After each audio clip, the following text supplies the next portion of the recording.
So we talked about identifying risks, organizing risks, and getting ready to manage risks. Now, how do you handle them once they occur? Um, One of the things we talked about was the EMV, and the idea is if you have multiple paths of how you can handle a risk, you pick the one that is the lowest overall cost. Um, the other thing we can do is we can do modeling, and that is a very structured method of looking at an individual risk. Um, if this happens to this event, if we get 4 inches of snow, if we get 6 inches of snow, if we get 4 inches of water in the basement, if 10% of our staff is sick, if we lose 30% of our staff, what would be the impact? We can model those. Um, if we want to get up to the word simulations, that's where we start modeling them and then looking at the impacts on other systems around it.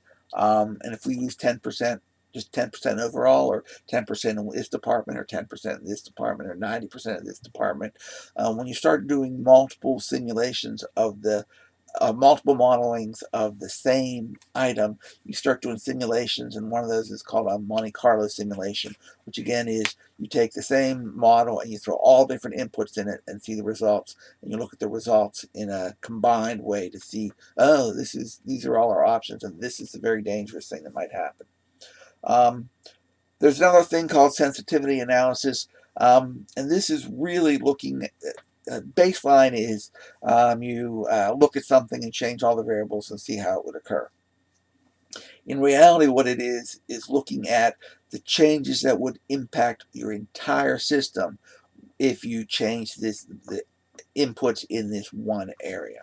Um, so I talked about risk monitoring, and you need lots of eyes doing risk monitoring. And this is why you have to sign a lot of different owners, which is why when I said earlier, not the owner is not necessarily the person who might implement the contingency plan. The owner might be someone who just has to walk down to the basement to see if there's water down there. Again, more eyes, more checking. It makes it seem important. So people realize how important it is, even if it takes a little bit of time out of their day to do this risk monitoring. Um, you need to look online for published updates and replacement schedules. If Microsoft says they're phasing out Windows NT and you're designing for Windows NT, maybe that's a risk you should have dealt with beforehand. And these changes come out. And in the middle of the project, if they announce this, you need to be aware of it. So you need to be looking at public information and resources, not just looking at your project. The other thing is training.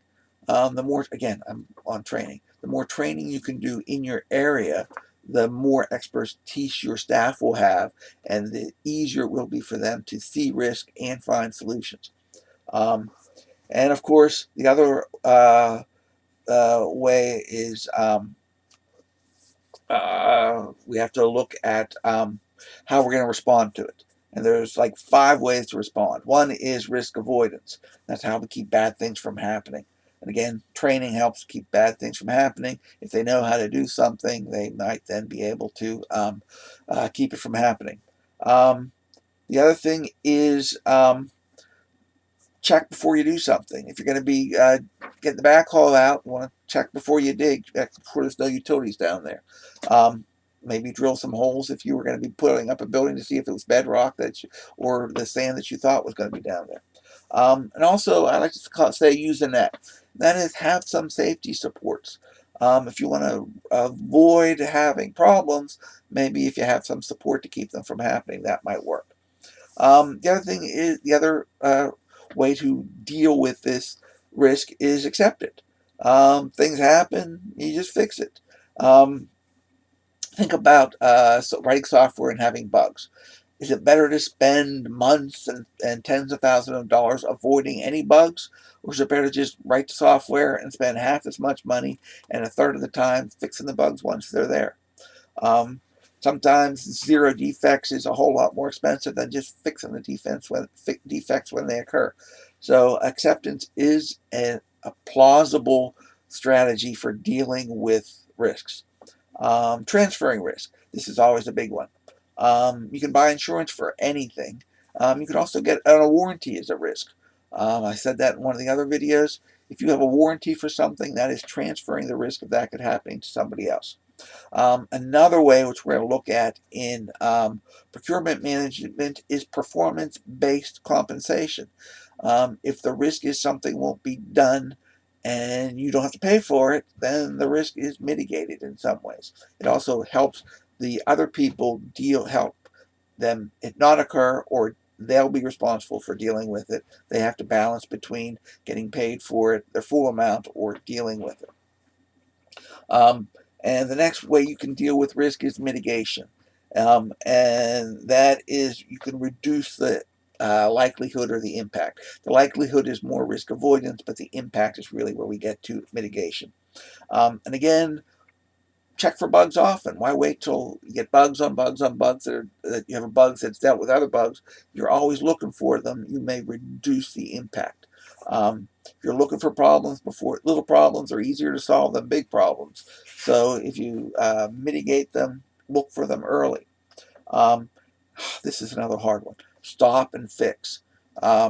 So many times you have a project and it's moving forward, and you run into a problem, and instead of stopping and fixing the problem, you just keep moving forward and say, we'll sort of deal with it, because you don't want to announce to the world we're stopping the problem while it fixes, stopping the project while it fixes problem. Oftentimes that is the best solution. And again, that gets back to the idea of sunk costs. Moving down a path, it's easier to keep moving and think you're going to fix it rather than saying, no, no, no, we have to stop, back up, and move down a different path, because that might be the best way to deal with that problem. Um, so I'll put a link in for sunk costs as well. And last but not least, when you have a problem, you may have to escalate your response. If your contingency plan and your fallback plan doesn't work, sometimes you need to look for help. And that's asking for more money, calling in the big guns, going to the sponsor, going, look, we're screwed. We need more money. We have to deal with this. You need to escalate the problem before it sinks the whole project. And that's how you will deal with risk in your project.